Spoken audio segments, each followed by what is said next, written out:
here. This is both determining a quorum and a sound check, so that seems to work well. Next item on the agenda is the approval of the agenda. We don't need a roll call unless anybody would like to make an amendment. That looks in order, unless there's an objection. We will move on to the approval of the minutes. This is from November 4th, 2020 meeting that was sent out in advance. Can I have a motion to approve the minutes?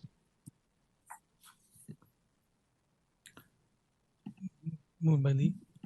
Wolf Thank seconds. you. Thank you, Councilmember Lee and Wolf. Any discussion? If not, Liz, please call the roll. Barber, Aye. Chambliss, Aye. Cummings, Ferguson,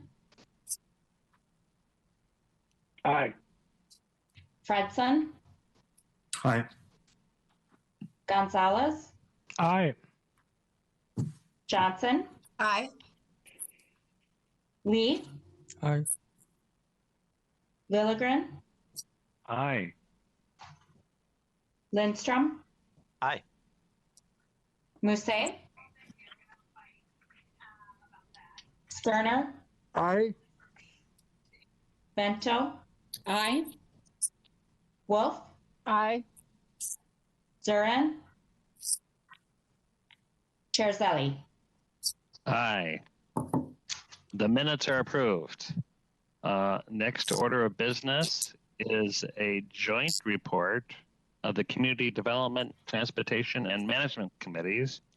And Councilmember Ferguson, I believe, is going to take that.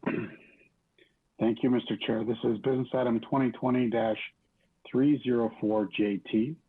This amendment incorporates changes to the 2020 capital budget reviewed and approved at the Community Development Committee on November 2nd, the Management Committee on November 4th, and the Transportation Committee on November 9th.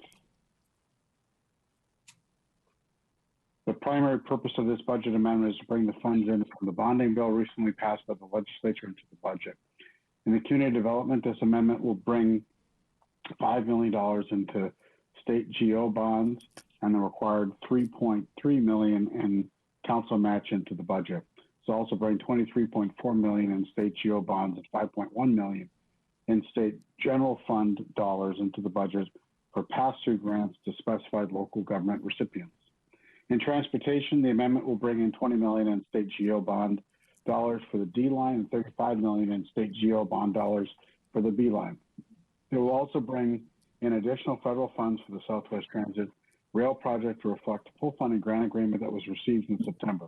The amendment also closes MTS ownership of Red Line fixed assets and allocates them to Metro Transit. The motion is the Metropolitan Council authorizes the 2020 unified budget as indicated in accordance with the attached tables.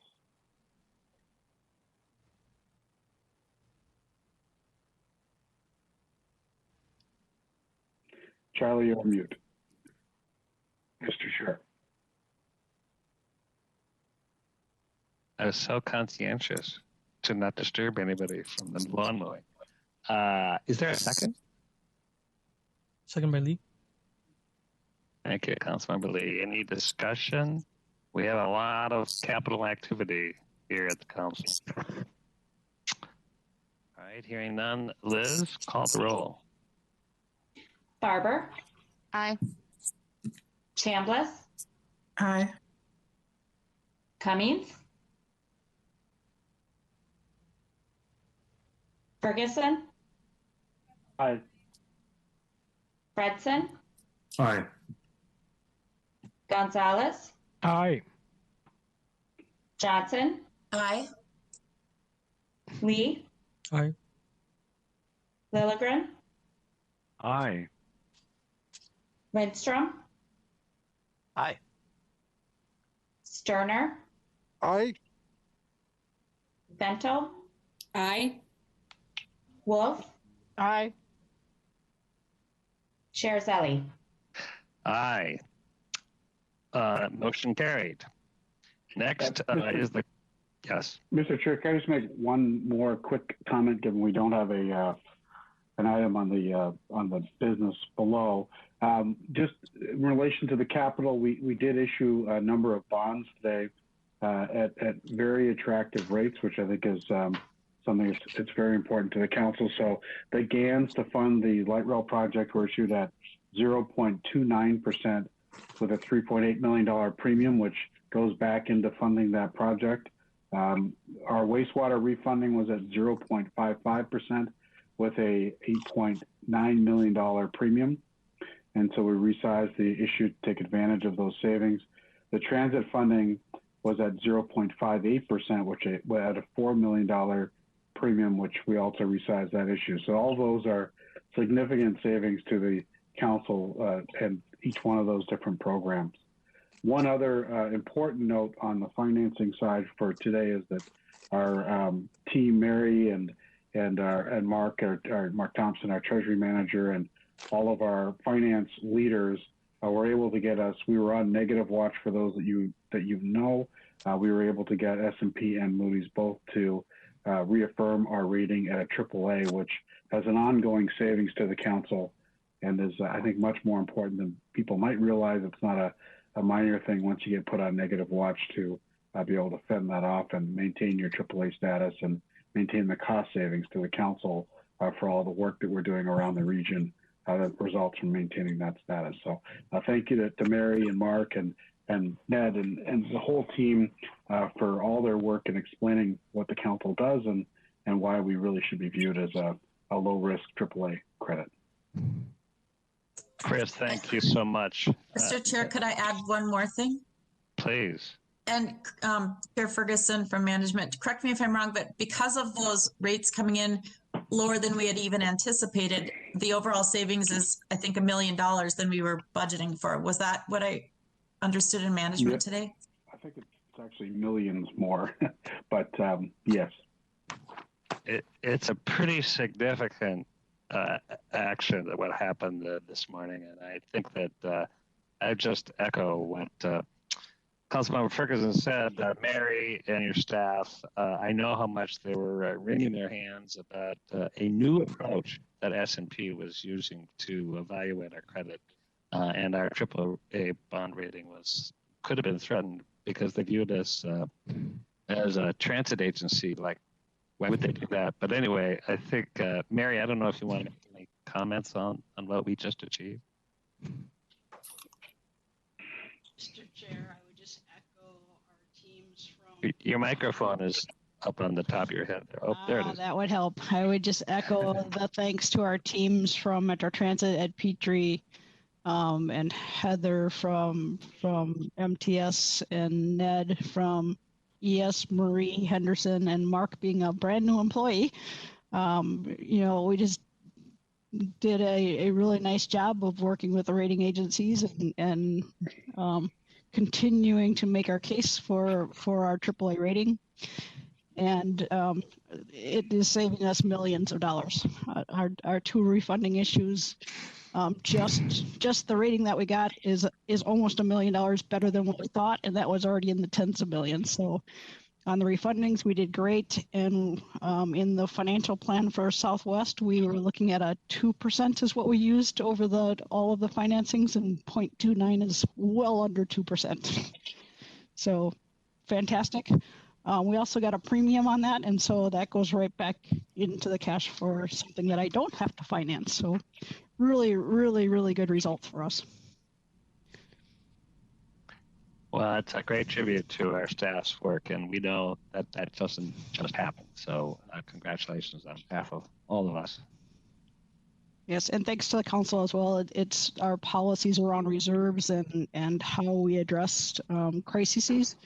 That management of those things and the council policies really goes a long way in that rating as well. Great. Any more questions on that? We try to soak in this good news as much as possible. Then we're on to the consent agenda. Can I have a motion and a second to approve the consent agenda?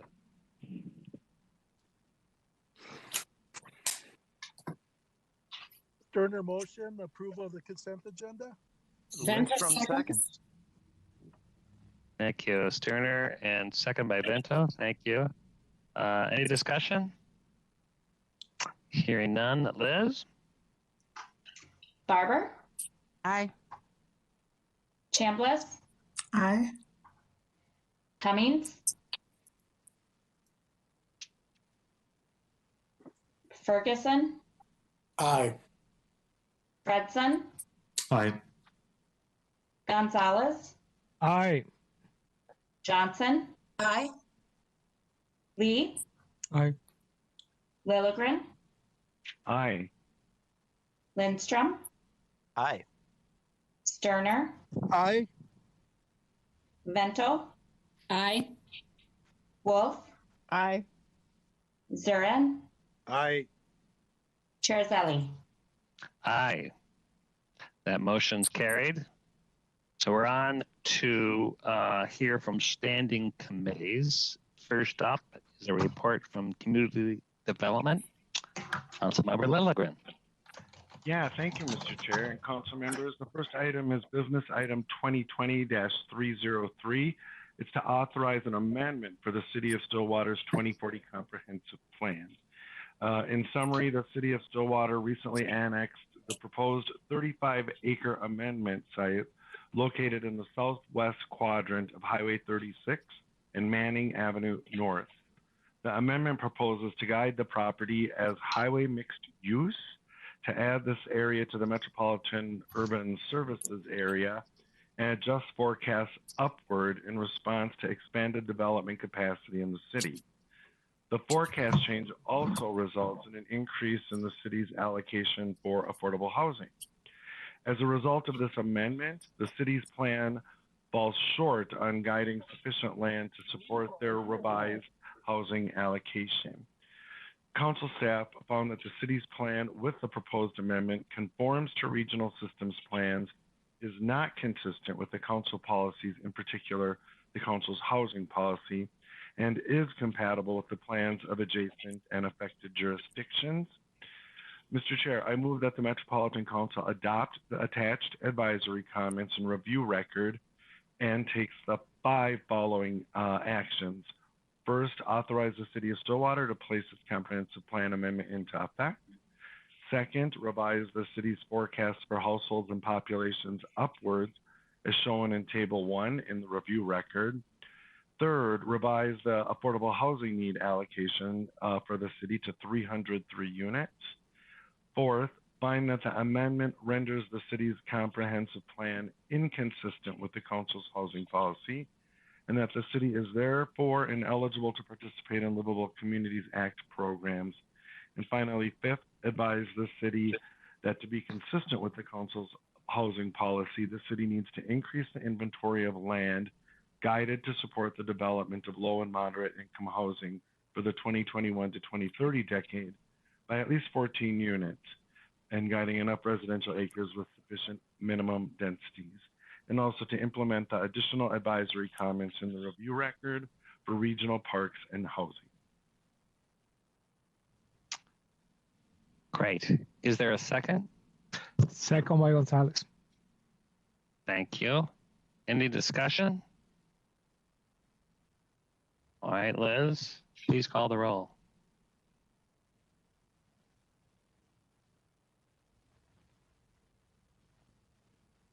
Okay. Councilmember Barber, Aye. Chambliss,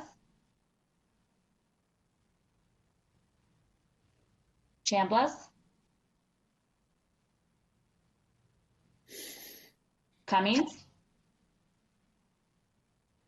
Ferguson, Aye. Fredson, Aye.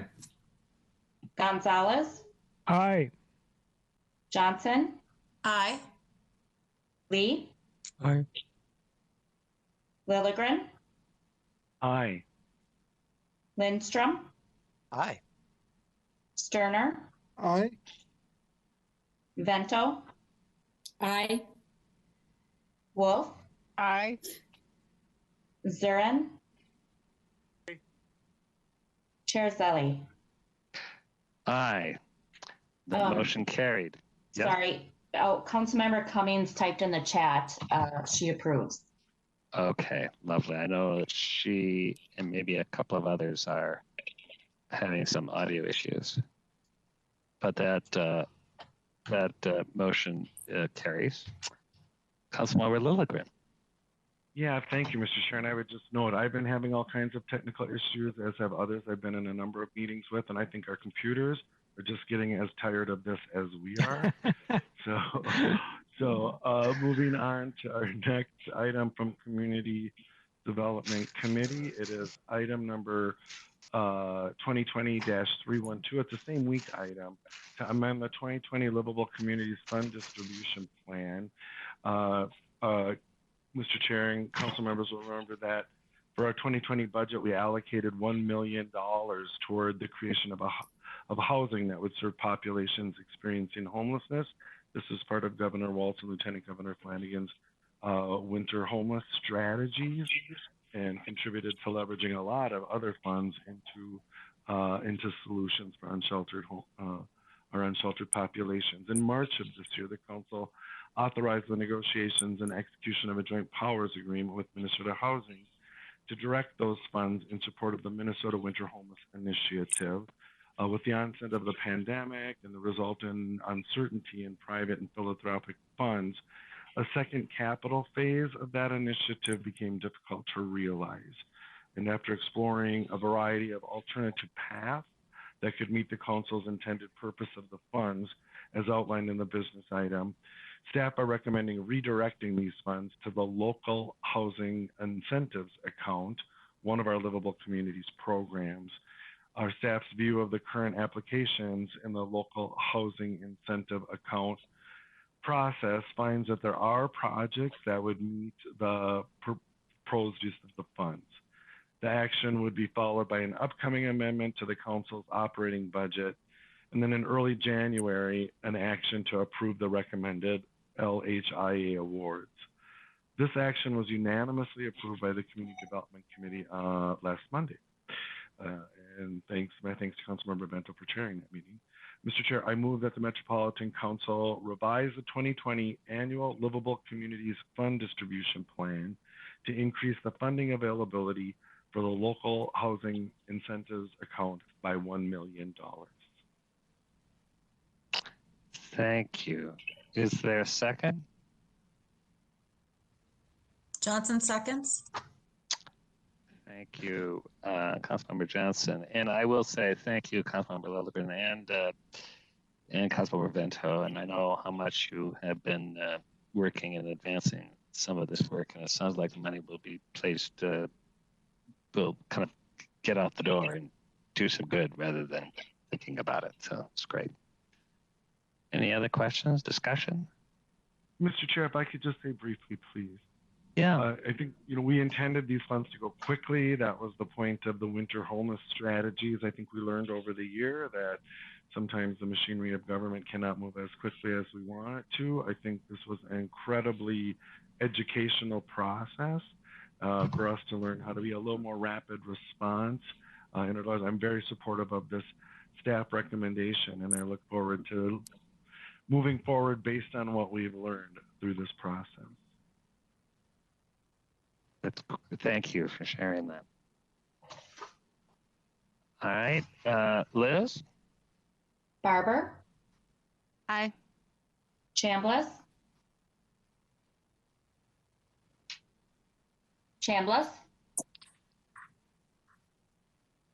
Cummings, Aye. Ferguson, Aye. Fredson, Aye. Gonzalez, Aye. Johnson, Aye. Lee, Aye. Lilligren, Aye. Lindstrom, Aye. Sterner, Aye. Bento, Aye. Wolf, Aye. Zurin, Aye. Chair Zelli. Aye. Aye by Chambliss. I paused to hear from you. Thank you. That motion carried. And I also note in the chat that Riva has internet issues and voted aye on 2020-299. Thank you. Next, we're going to the Environment Committee. Councilmember Lindstrom. Thank you, Mr. Chair. I'll start off by saying that report from the Management Committee about our bonding is a tough act to follow, but this involves wastewater for the city of Loretto, which is home to the Choo Choo Restaurant and Bar, Councilmember Johnson's favorite restaurant. Absolutely. So, members, this is business item 2020-313, and it requests an approval to award $400,000 in state bond funds for the Loretto Wastewater Connection Grant. They have their own wastewater treatment plant, and a few years ago, MPCA let the city know that because Lake Independence has water quality issues, the new permit for their wastewater treatment plant would have a 0 phosphorus limit.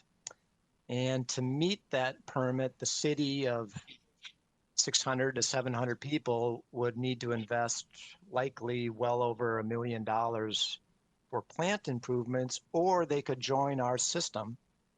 They requested to join our system, and they received $400,000 from the state to build a lift station and a force main. That was back in 2018. It was tough sledding to get agreements in place because there are multiple cities involved in this process. But the end result, Mr. Chair and members, is that this will be a good deal for the city of Loretto financially, as well as Lake Independence, which, as I mentioned, has water quality issues. So with that, I move that the Met Council approve the awarding of $400,000 in state bond funds that were appropriated to the council in 2018 for a grant to the city of Loretto, consistent with the grant program guidelines shown in attachment A of the business item, and authorize the regional administrator to enter into a grant with the city to connect its existing wastewater collection system to a force main in the city of Independence. Great. Is there a second? Johnson seconds. Thank you, Councilmember Johnson, and thank you for taking some of us to the Choo Choo Cafe. I'm very thrilled that Lake Independence and the cafe is going to have good service.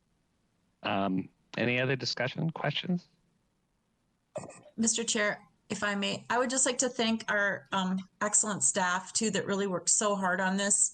And then, as Councilmember Lindstrom mentioned, it was difficult putting all the pieces together, but the local leaders did come together, and it's a big deal. It just shows what you can get done when you work through problems together. But our staff really did a heavy lift on this, and I want to thank them specifically.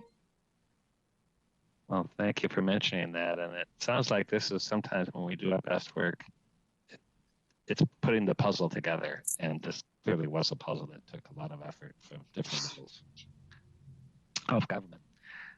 All right, not hearing any more discussion. Liz? Barber? Aye.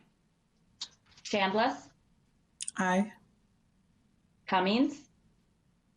Aye. Ferguson? Aye. Fredson? Aye.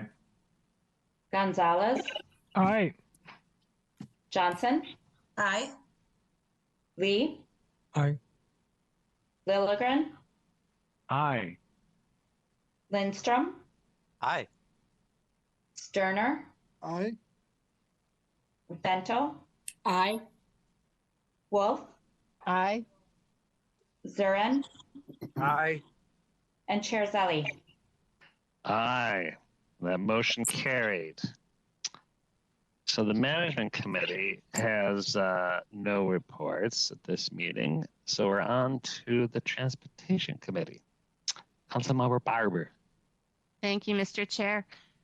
Chair and council members, business item number 2020-287 is a motion to adopt the 2020 update to the 2040 Transportation Policy Plan and accept the public comment report.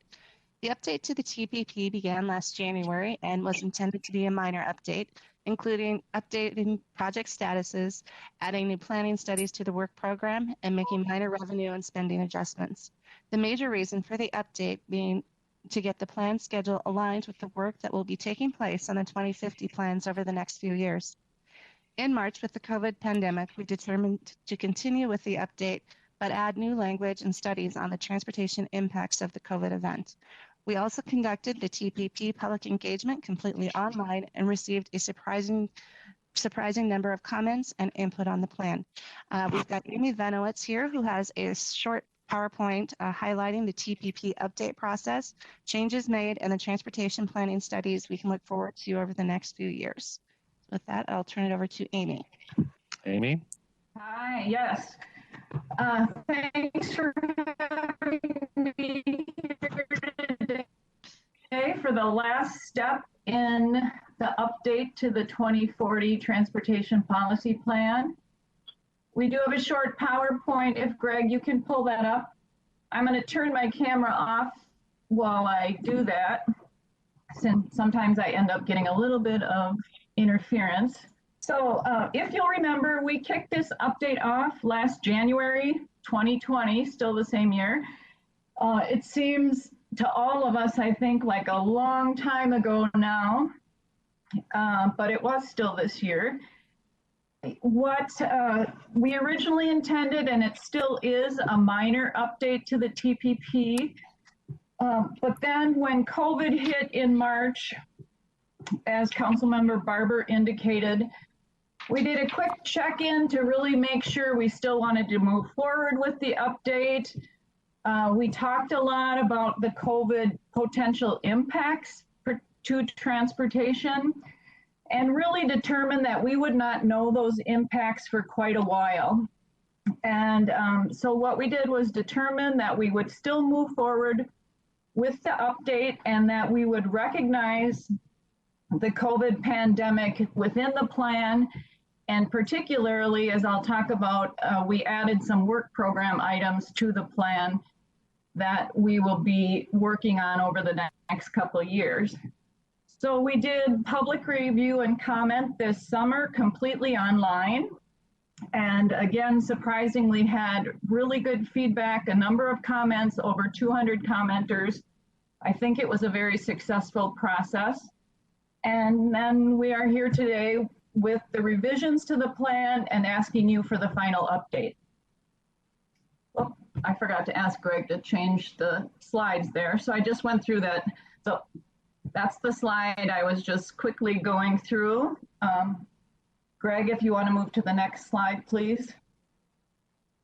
So as I indicated, due to COVID, we went through the plan and we made references to the COVID outbreak really in a large number of the chapters. The references aren't particularly significant other than to recognize that the event happened, is happening, and that we don't know the outcomes and the impact on transportation yet, but that we will be studying it over the next few years. So as I indicated, we added 3 work program items to our work program chapter. The work program chapter really lays out the planning study work that we will be doing over the next 4 years. And this work program in particular is important in that it is feeding directly into the update of the 2050 plan, which we are just kicking off council-wide this year. So the 3 COVID-related work program items are to look at travel behavior within the region, specifically to conduct travel surveys and build our understanding of how people make mode choices, how they change their travel during the COVID pandemic, and then incorporate this learning into our planning studies. We are also updating our highway and transit revenues and the spending that aligns with those revenues, recognizing that the event has negative impact on many of our transportation revenues. And then finally, we're looking at the aviation system. As you all know, demand for aviation and flying is down, and we're still trying to incorporate what that might mean for our aviation and particularly for MAC and the MSP airport into the future, what it might mean for our capital spending, and when we might return to more normal levels of demand. So with the next slide there, please, Greg. So as I said, we did go out to public comment online and received over 400 comments. We took those comments and really tried to put them into what we call themes. And it wasn't too difficult this year because we did get a lot of comments that were very similar and fell into the three themes that we're showing here. The first theme is really that we should consider eliminating road expansion in the long-range plan, that we should move our investment to transportation and active transportation, particularly that this is necessary to mitigate climate change impacts and to lower vehicle miles traveled. Somewhat related to this first theme, the second theme talks about how we need to more strongly recognize that our communities of color, our Black, Brown, Indigenous communities, and our low-income communities are the most impacted by climate change, and that we need, again, to shift and plan for investments that will reduce these inequities. And then the final big theme that we identified was related somewhat to climate change too. It spoke to promoting best practices with our local partners in parking policies to reduce the demand for parking and have a more positive impact on climate change.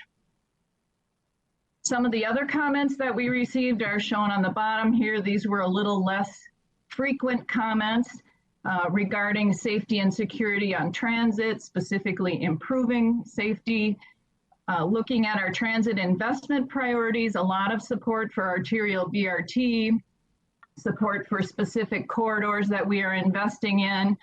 A couple comments not supporting transit investments, but that was a minority of the comments. A strong support for bicycle and pedestrian investments. As I indicated, a little bit of a lack of support for LRT, and then again, strong support for investments in bus fleet electrification. Next slide, please. So typically we do prepare a public comment report that is attached to your action item today. And then we work to determine how to respond to the comments, and we incorporate changes into the draft update. Some of the changes that we are incorporating, or I should say two major changes that we're incorporating in response to comment, relate to our work program. Again, the work that we're going to be doing between now and the 2050 update. The first is that we will be completing a regional TDM, which stands for Travel Demand Management Study. We hope to kick that off next year. It'll move into 2022.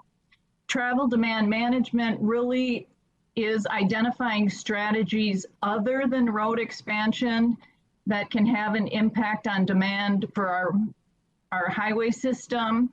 And it works to identify strategies such as land use, teleworking, as I've indicated here, working with employers to implement flex time and move travel out of the peak. So there are a number of travel demands management strategies that we will be identifying and prioritizing, and then hopefully implementing a program for our region. Specifically, we all know that the success of teleworking during TDM has really had a huge impact on reducing highway congestion in our region. The second major study that we are adding to the TPP Chapter 14 is an equity evaluation of regional transportation investment. We are hoping again to kick this off next year, still looking for a little bit more funding that we think is needed for the study, and also are working with MnDOT to see if we can partner in this work together, since a lot of it is raising questions that apply statewide. So this study really will first identify and take apart our decision-making processes for transportation in the area of funding, planning, and programming. At each step of the process, we will ask the question, who has input, who is involved in this process, who will benefit, who might be negatively impacted, and how is the decision made and who decides.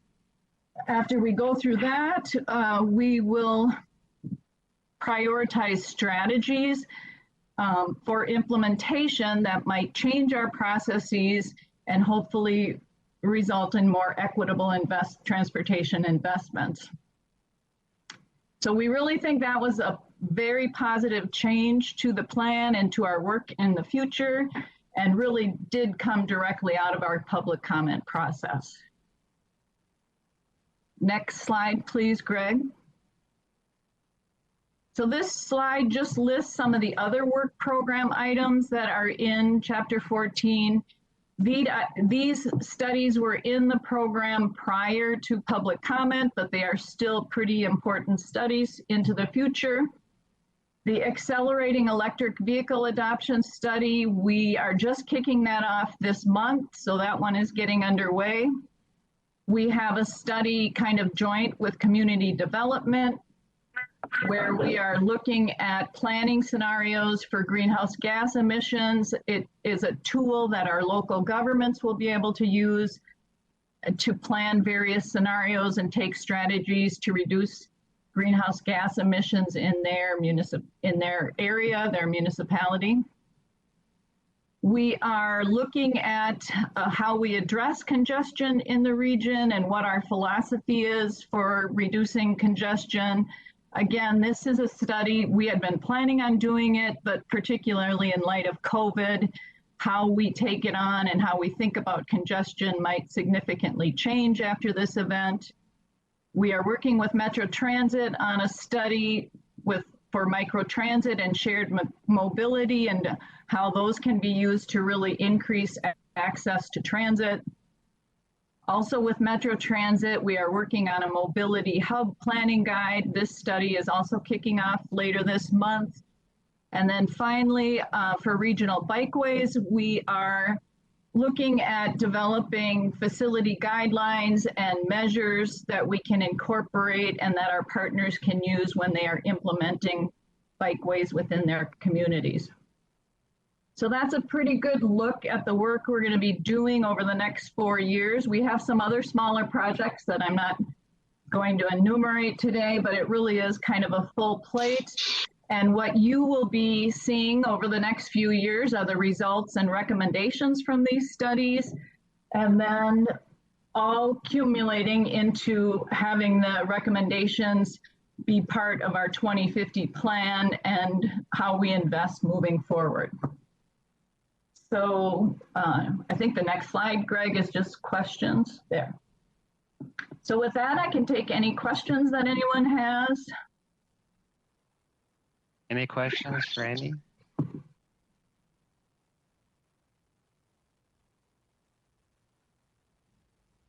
Well, I will comment, Amy. You and MTS division you've got a big assortment of activity going on this next year. I mean, that's very exciting, but also pretty lofty. Are you obviously are collaborating with the CTS and the Shared Use Mobility Center and some of those other folks that seem to be studying some of the same work? How does that collaboration work on some of our studies? So, Mr. Chair and members, so particularly on the shared mobility initiatives, we work heavily, but we primarily work through Metro Transit. And Metro Transit, the Strategic Initiatives Office is the primary partner. with CTS on those issues. We do partner with CTS and the university on a number of other issues. But that, as far as I know, has been moving smoothly, and that mobility hub planning guide was work that came directly out of a recommendation from the collaborative. Right.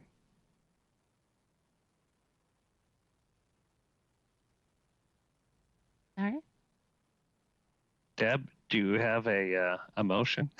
I do, but I would just like to, before I make the motion, just thank Amy and her team and the public outreach team for this. Even though it was a minor update, this took a lot of work, so very impressive, and they did a really great job, especially doing public engagement in the current environment. So thank you to all of them.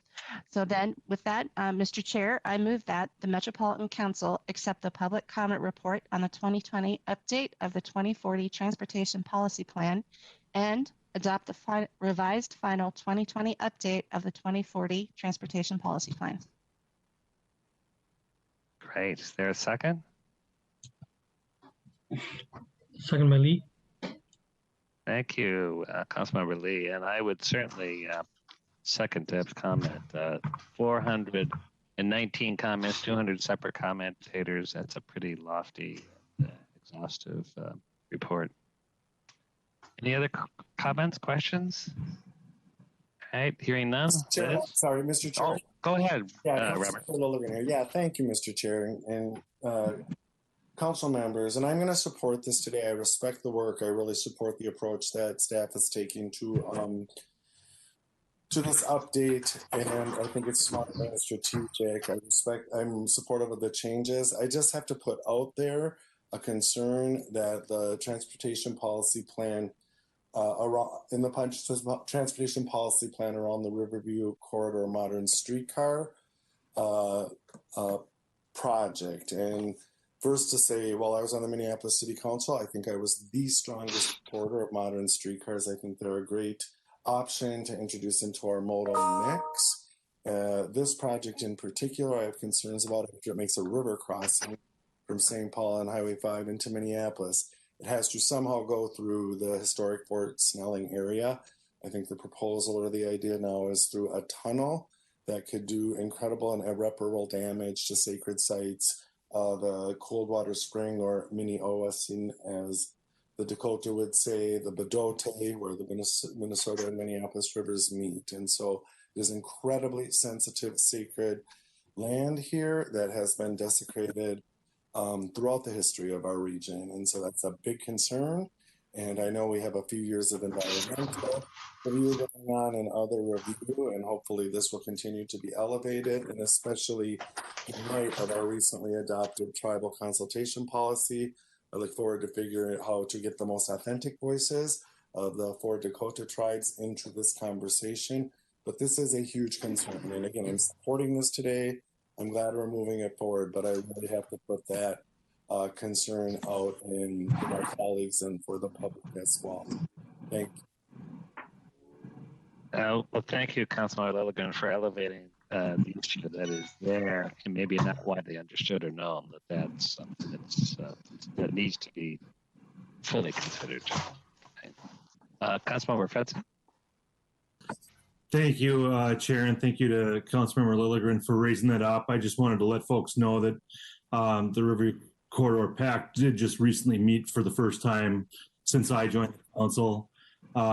There is a real recognition of the fact that there needs to be real outreach and partnership on that front. And I know that folks are in consultation and not even on a sort of like a liaison level to like one collaborative representative, but with all of the tribes involved. So I have confidence that there's been adequate outreach leading up to this point, and I think we're at least 10 or 11 or 12 years out from Riverview actually operating. But I just want to make sure that folks know that outreach, local consultation, and partnership is happening, at least as far as I can tell.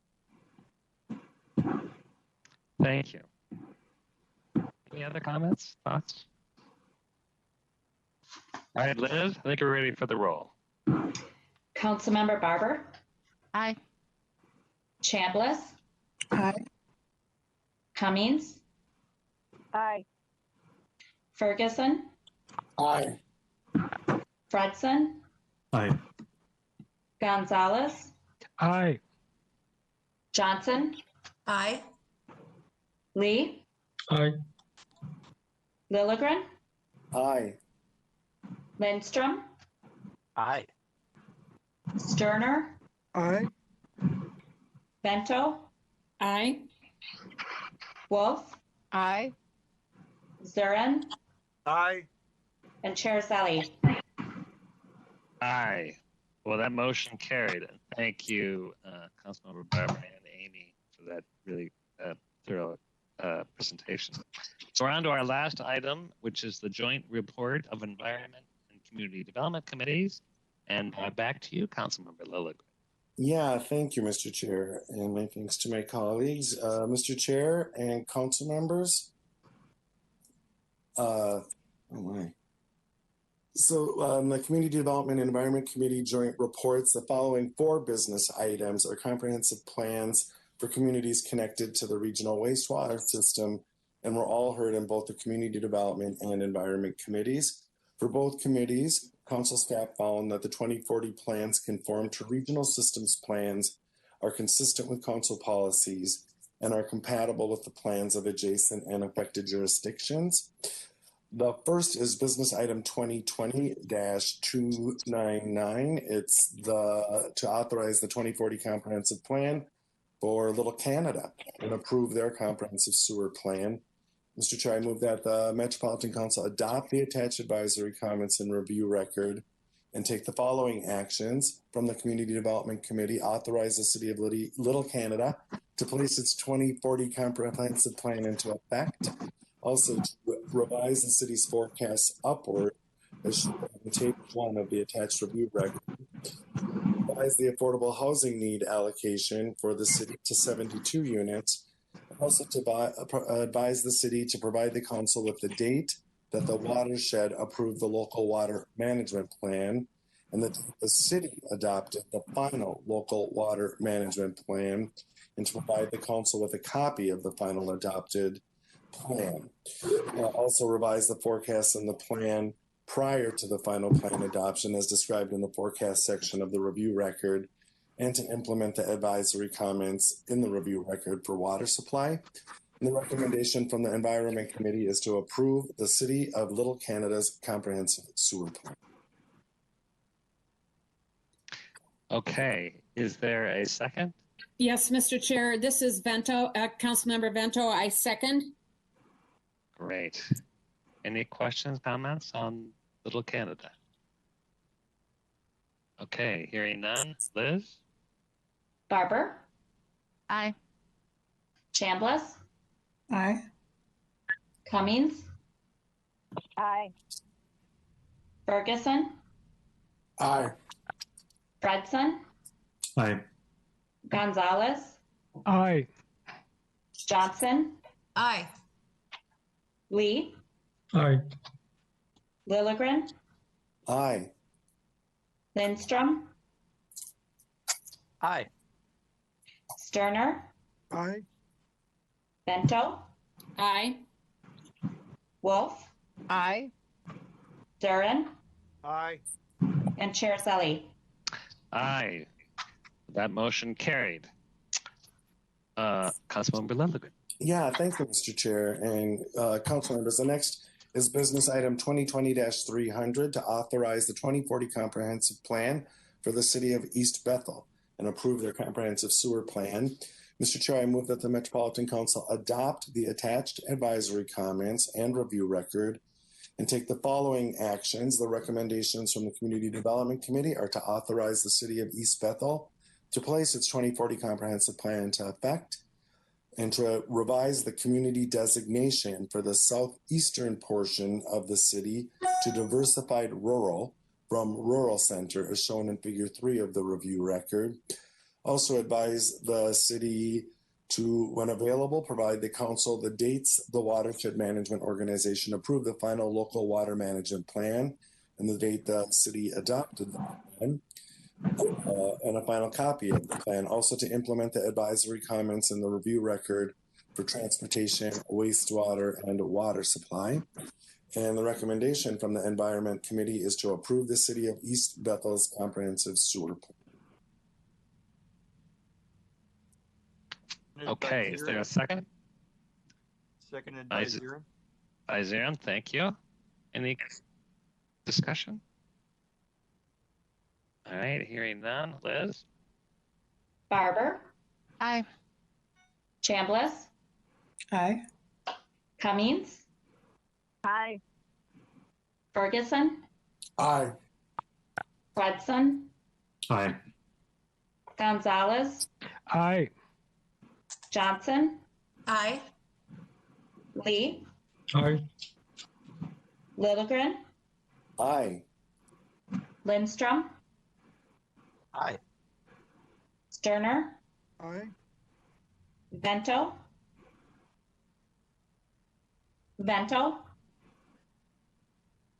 Aye. thank you. Wolf, Aye. Zurin, Aye. Chair Zelli. Aye. That motion carried. Councilmember Lilligren. Thank you, Mr. Chair and council members. The next item is business item 2020-301 to authorize the 2040 comprehensive plan for the city of Blaine and to approve their comprehensive sewer plan.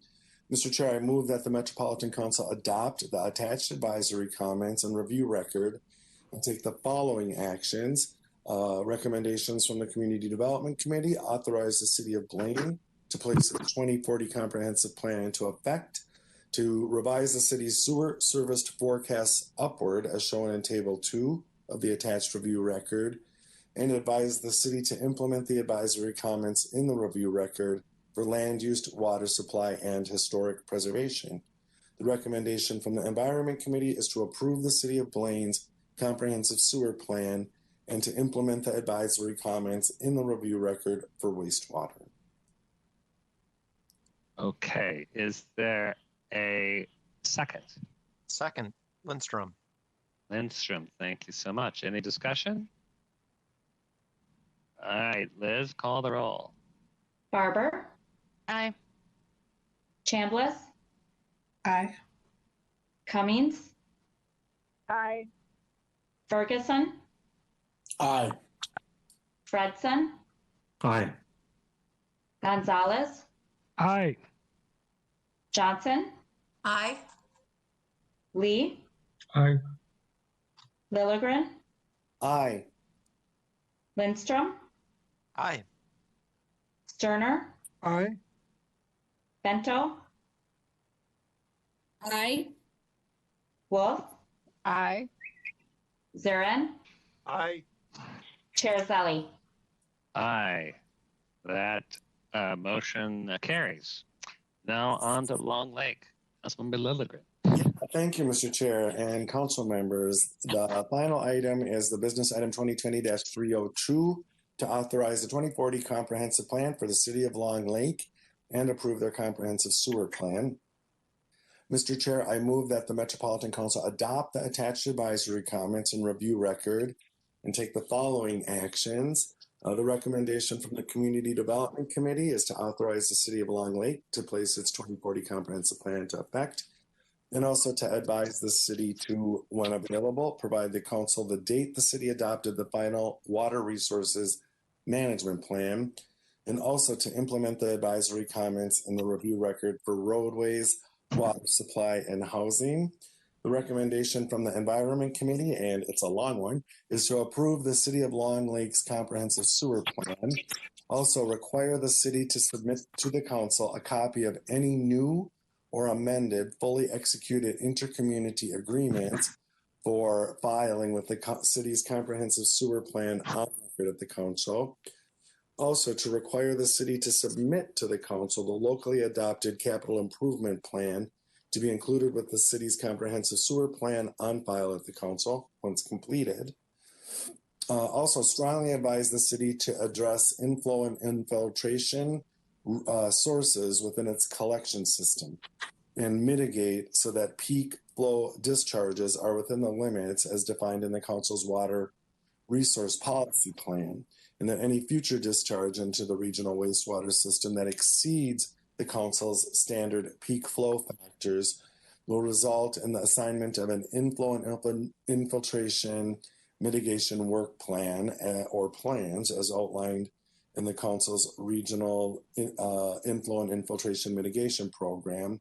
And finally, to require the city to submit a copy of the ordinance requiring the disconnection of existing foundation drains, sub pumps, and roof leaders from the sanitary sewer system, along with the resolution adopting the ordinance for filing with the city's comprehensive sewer plan on record at the council. Great. Is there a second? Second by Ferguson. Thank you, Chris. Any discussion? All right, Liz? Barber, Aye. Chambliss, Aye. Cummings, Aye. Ferguson, Aye. Fredson, Aye. Gonzalez, Aye. Johnson, Aye. Lee, Aye. Lilligren, Aye. Lindstrom, Aye. Sterner, Aye. Bento, Aye.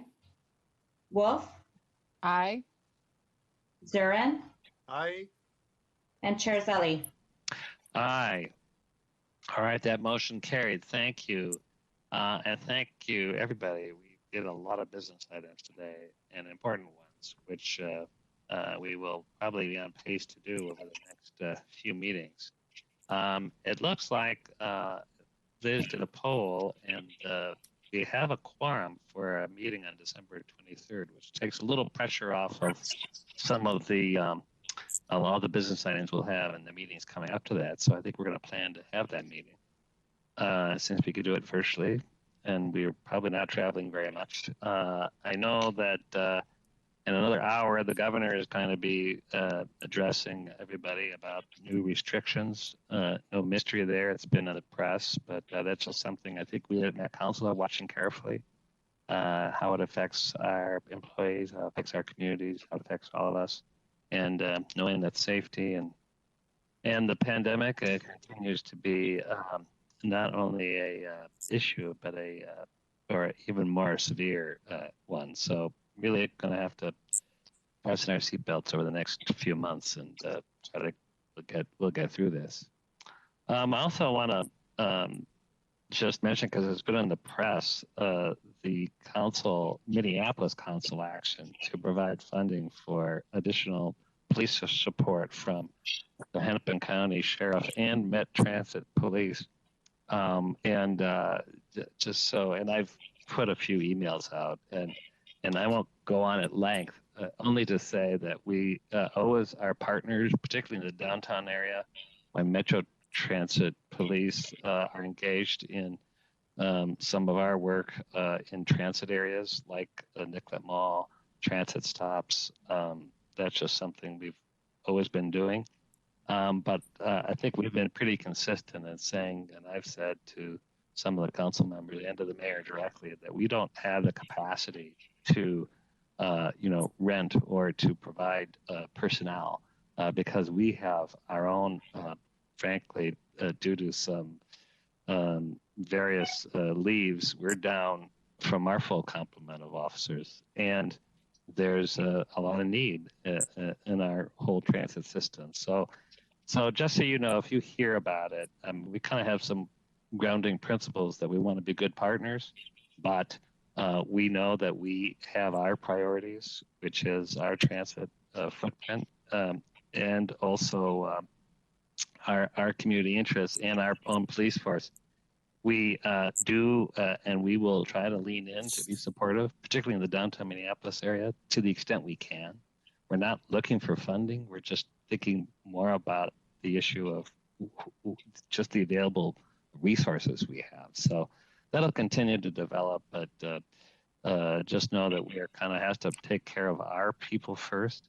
and we also have a lot of shared area in certain certain jurisdictions. So we certainly want to be appropriate partners, but not we're not putting our people under another agency or another city's command. So just to dispel anything that sometimes people read into it. Clearly, there's probably a little better communication we need to be doing, because there's, I think, some misinformation and some misunderstanding. But hopefully that gets clarified. And we're sensitive to the fact that these are anxious times, and I think they're anxious for everybody. So we're trying not to be entering into the world of polarization. We want to be in the world of, frankly, taking fewer conflicts off and being as transparent as we can to be helpful.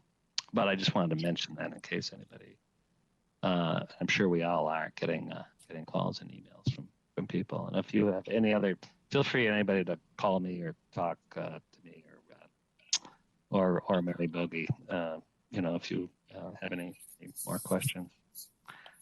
And then, does anybody else have a report that they would like, or anything they'd like to share tonight? Councilmember Lindstrom. Well, thanks, Mr. Chair. I just wanted to let the council know that in my district, a city in my district is New Brighton. They have a new council member by the name of Abdullah Abdullah. He happens to be the first Black member of the New Brighton City Council, first Muslim immigrant city council member. But what I really wanted to call your attention to is that he was, or is, a graduate of our Urban Scholar program. He went through that 6-month program back in 2015, where he did a lot of work on transit-oriented development. And he's now, I think that was really his first job in planning. He's now a transportation planner with the city of Minneapolis. So I thought that was kind of cool. I thought it was really cool that he got his start with the good old Met Council. Thanks. Thanks for sharing that. That's really nice to hear. Any other thing? Anybody else? No? Let's see. Mary, any report from you? Mr. Chair, we shared our good news already. Just for everybody's benefit, those of you like I who meet with Mary a lot, to see her glowing from an early time in the day was really a treat. We're going to try to keep that glow going for many times, well deserved. Our General Counsel, Ann, are you here? Do you have any report? Well, Mr. Chair, I can't compete with bond ratings, so no report. All right, I like leaving on a high note. Well, thanks, everyone. I know that we will be in touch soon, and as we enter into the holiday season, whatever holiday that is for you, have a great time with your family. Stay close, and limit your contacts. I guess that's the word. I love that with the employee recognition theme was. We're in it together, 6 feet apart. Whoever thought of that? That's brilliant, because that's kind of how we are. All right, take care, everybody. We'll see you very soon. Thank you. Bye. Bye. Thank you.